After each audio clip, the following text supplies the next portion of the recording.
sentencia anunciada, eso tenía que ser.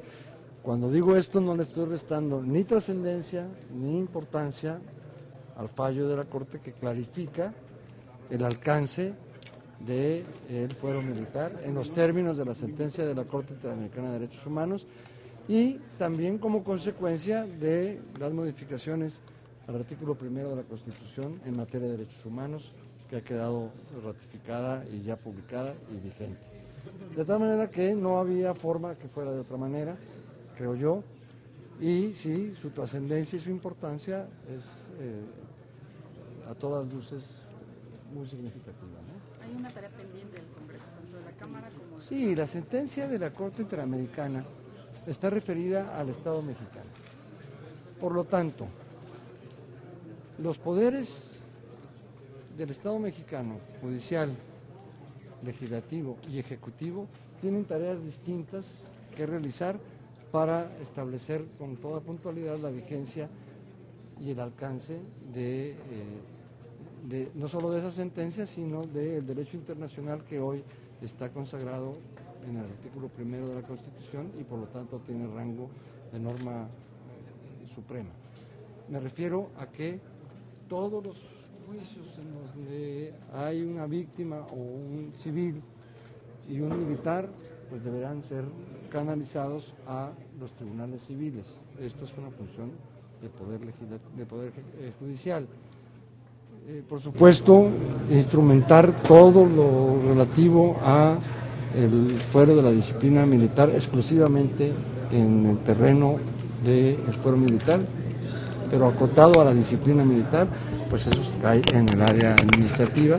Y por supuesto establecer ya también legislativamente las consecuencias de ese fallo con las adecuaciones tanto al Código Militar como a los procedimientos judiciales correspondientes.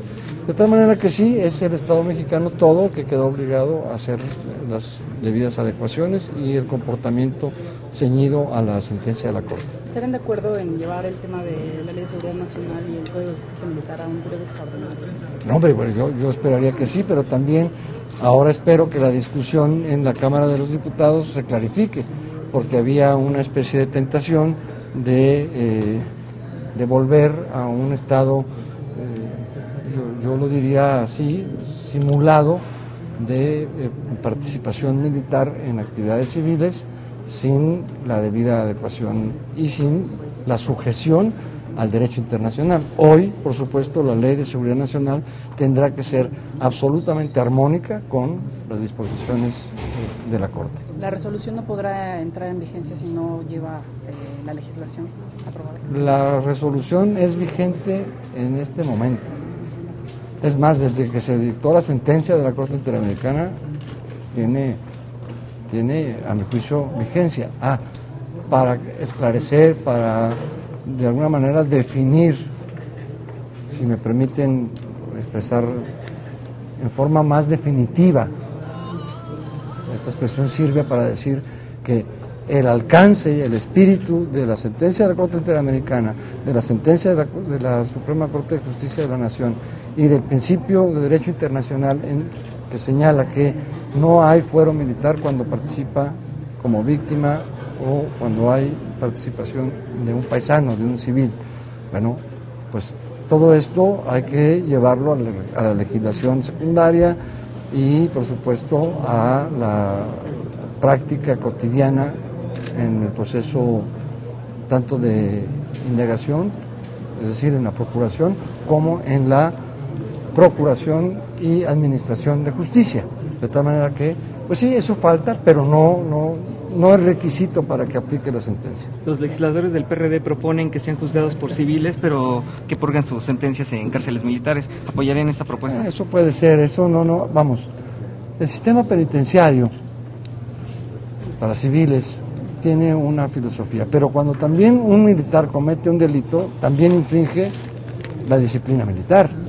Y entonces, bueno, como lo que va es a cumplir con una sentencia dictada por un juez civil y además responder por la indisciplina militar, hombre, podría ser en una cárcel militar. Eso yo no, hasta ahora, sin estudiarlo de fondo, pero en principio no le encuentro ninguna dificultad jurídica ni de ningún tipo.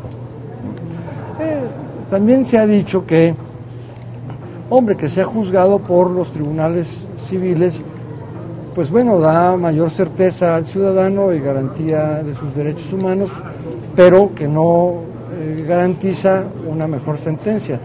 Para mí, un juez civil o militar está obligado a generar la misma calidad de sentencias.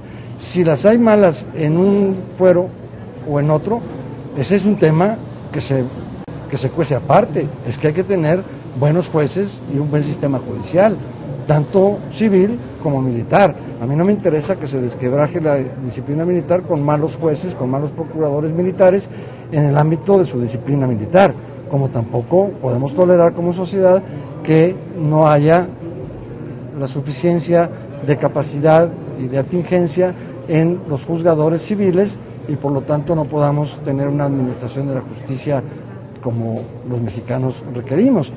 De tal manera que son temas distintos. Por supuesto, hoy queda claro y yo me congratulo, estoy satisfecho.